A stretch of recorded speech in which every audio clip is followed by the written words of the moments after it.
Ao longo dessa jornada, o que você mais sentiu de diferença em relação a... E aí eu toco numa pauta, num ponto que também eu acho que você também tem uma super expertise sobre lideranças femininas, né? Sendo uma liderança feminina, tocando operações de alto cargo aí há bons anos, seja desde a época da Swift antes e tal, e hoje.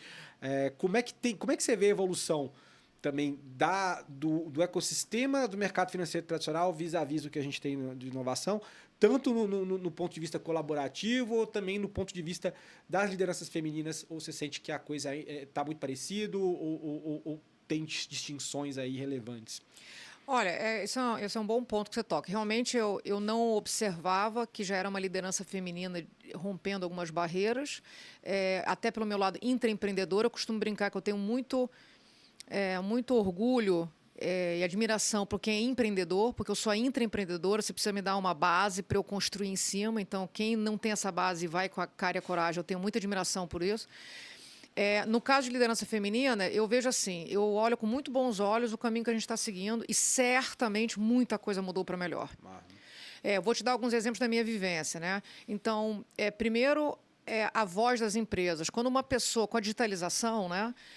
Quando algo é colocado, é viralizado, você tem uma voz que antigamente você não tinha. Então, seja pela a razão que seja uma empresa hoje em dia, ela está muito mais atenta ao impacto que algum tipo de desconforto, ou falta de inclusão, ou falta de diversidade pode ter para aquele papel que ela exerce. Na minha época, se você tivesse um problema, aquele problema morria ali. E era muito normalizado você receber uma cantada. O assédio moral, sexual, truculência. Ele era até... Você nem identificava que aquilo era um assédio. Você já tinha que incorporar aquilo como, tá bom, faz parte. Da brincadeira do tem que aceitar, que coisa chata, comportamento desagradável, mas faz parte do dia a dia. Então, isso eu já acho que é uma mudança muito grande. Hoje em dia, isso é visto como certo e errado. As empresas tratam isso mais no nível de RH, de compliance.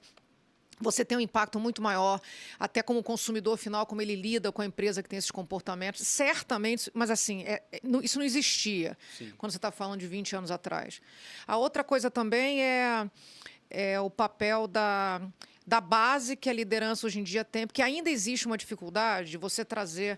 E a gente pensa assim, poxa, mas porque se a gente for falar ainda, mesmo no mundo tradicional, no mundo de fintech, a presença de lideranças femininas ainda é muito baixa. Sim. Então, quando eu falo que a coisa está indo num caminho ideal, mas ainda gradual. Mas ela é baixa por N razões. Uma delas é que, às vezes, você não encontra aquela liderança feminina que já chegou naquele patamar para poder estar naquele C-level. E uma das coisas que eu observei durante a minha carreira, numa das fintechs que eu trabalhei, que era assim, às vezes a própria mulher se boicota. Ela acha que ela não tem aquela capacidade, ela não participa dos mesmos processos, ela ainda vem com aquele viés, mas a mulher em tecnologia não vai ter as mesmas oportunidades, a mulher foi engenheira, não vai ter as mesmas oportunidades. Ainda existe um viés que a mulher, eu acho que ela também acaba se boicotando e também ela acredita que ela não vai ter as oportunidades iguais em áreas que hoje em dia são tão demandadas no universo de fintechs. Então, acho que passar esse embasamento e mostrar com a liderança e com o exemplo de que você pode ter a mesma oportunidade, pode construir. Eu lembro que eu trabalhava com um indiano aqui na Ninho, ele falava assim, Cris, a minha mulher era muito mais preparada que eu, e ela não quis se candidatar à mesma vaga que eu fui e disse, deixa ele descobrir se eu tenho essa habilidade ou não, o entrevistador, não é você que tem que já julgar que você acha que você tem 100% ou não, é ele que vai descobrir se eu tenho 100% ou não, se eu me adequo ao que ele quer, e não preciso ter de 0 a 10, ter os 10 itens. E a moça toda preocupada. Eu falei, esse é um exemplo claro, porque eu já me vi fazendo isso. É um auto-boicote, assim, muitas vezes. Né? E essa coisa do preparo. Então, acho que tem um pouco dos dois componentes. E outro fator que eu vejo também é que as empresas também reconhecem agora, não é só a questão da pressão do consumidor e viralizar, mas eles também reconhecem, em termos de números e performance, o papel que lideranças femininas, não estou dizendo só femininas ou só masculinas, mas um mix numa empresa tem para o resultado da empresa. Existem vários estudos que mostram que você tem uma performance maior em termos de inclusão, em termos do mindset que a mulher acaba trazendo para a discussão. Até eu vejo muitas vezes que as pessoas não enxergam, mas o papel inovador que a mulher pode ter na tomada de decisão, ou talvez mais equilibrada na tomada de decisão. Então, já é reconhecido que muitas empresas têm performances melhores quando elas começam a equilibrar esses números entre lideranças masculinas e femininas. Então, já não é mais uma coisa só, a gente tem que fazer o certo, porque agora tem uma exposição. Opa, a gente também reconhece que isso traz resultado. E eu acho que isso é uma virada de chave importante, Bruno.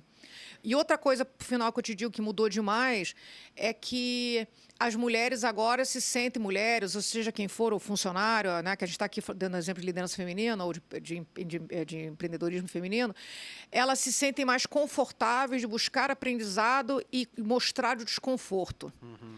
Quando eu comecei minha carreira também, eu vou te dar um exemplo real, eu fui fazer reuniões em grandes bancos no Chile, em outros países.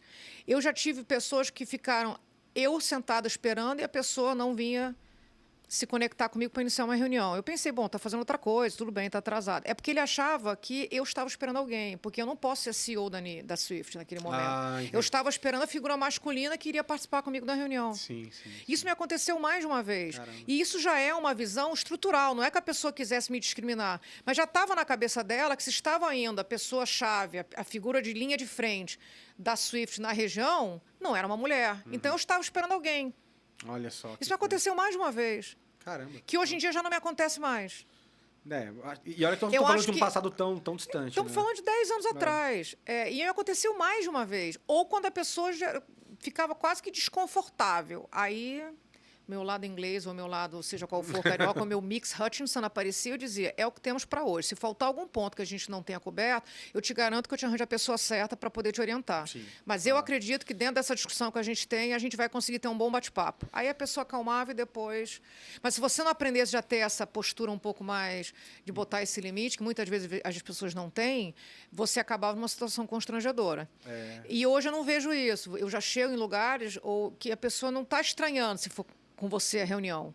Então, isso acho que também mudou. Mudaram, né, as coisas assim ao longo do tempo. E eu costumo falar também que até o espaço, que quando a gente vê o mercado de inovação, talvez esteja alguns passos à frente em abordagens também em relação a isso. Não que o mercado tradicional não tenha evoluiu pra caramba. Mas é interessante... São respostas diferentes, né? Exato. Você falou de inovação, eu lembrei do Web Summit, que ano passado, eu acho que era mais de 40% das startups que estavam lá eram fundadoras mulheres. Isso é um marco muito importante.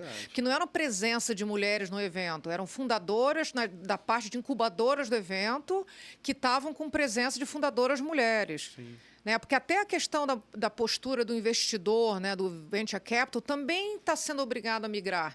Porque ele também tinha aquela coisa, vou no homem, que o homem vai arriscar mais, ele vai ser mais agressivo. Está mudando isso. Porque os números estão mostrando que isso não é uma verdade nua e crua. Sim. Então, eu honestamente acho que com esses exemplos a gente vê que as coisas estão caminhando na direção, porém a gente tem que saber que é passo a passo. Não sei se você vê isso também na tua ótica. A luta não termina, mas assim, até a própria criação de grupos, a gente tem o Women Leaders in Fintech, tem vários grupos de Women in Fintech, e é o que você falou também, que é essa interação, essa troca, né? Você ter a referência de pessoas que chegaram lá, passando essa experiência para as demais e se juntando em núcleos é importante. Eu nem tinha consciência, Bruno, foram as pessoas que me fizeram ter a consciência do papel que eu já exercia a contribuir disso. Da vivência e do fato das pessoas poderem se espelhar e pensar, poxa, ela começou com uma trajetória que era de uma indústria muito mais machista que quem está começando agora e já rompeu barreiras. Então, a gente tem condição de romper barreiras, talvez até num cenário mais favorável. Então, eu acho muito importante a gente manter esse... Mas eu gosto do papel do pragmatismo, da construção. É o que é e o que a gente vai fazer diferente. Eu não gosto do papel do vitimismo ou do...